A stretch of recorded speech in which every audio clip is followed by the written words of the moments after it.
Samantala sa iba pang balita, opisyal nang binuksan sa bayan ng Etiague ang bagong pump truck at multi-sports court na inaasahang magsisilbing sentro ng mga aktibidad para sa kabataan at mga sports enthusiasts sa bayan at sa buong lalawigan. Sa naging panayam ng IFM News Team kay Etiague Mayor Faustino Ino D. V, malaking bagay ang ganitong proyekto para sa mga kabataan upang malihis sila sa mga hindi kanais-nais na gawain.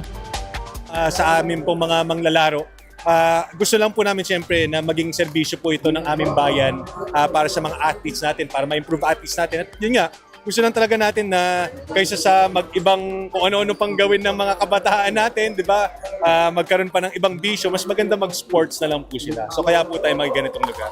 Dagdag pa niya, ang nabanggit na proyekto ay kauna-unahang pump truck sa lambak ng Cagayan at inaasahan ding magiging isa sa pinakamalalaking pasilidad para sa cycling at action sports sa rehiyon.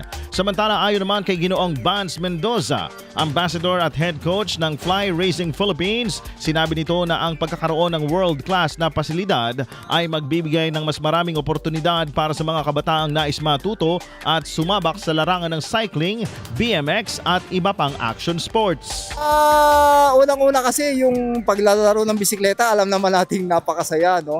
So doon pa lang nakakainganyo na yon. So dagdag mo pa yung pagiging healthy lifestyle pumasok sa sports, regardless kung anong sports to, napaka mabuting direksyon kumbaga para sa kabataan, para hindi lang puro gadget yung inatupag nila, instead na ma-feel mo yung outside, yung real world, ika nga, di ba? Yung physicality, yung movement na kailangan ng bawat isa sa atin. Sa pamamagitan ng mga bagong pasilidad na ito, inaasahang mas marami pang kabataan at mamamayan ang mahihikayat na makilahok sa mga gawaing pampalakasan at pangkalusugan na magdudulot ng positibong epekto sa buong komunidad. IFM News.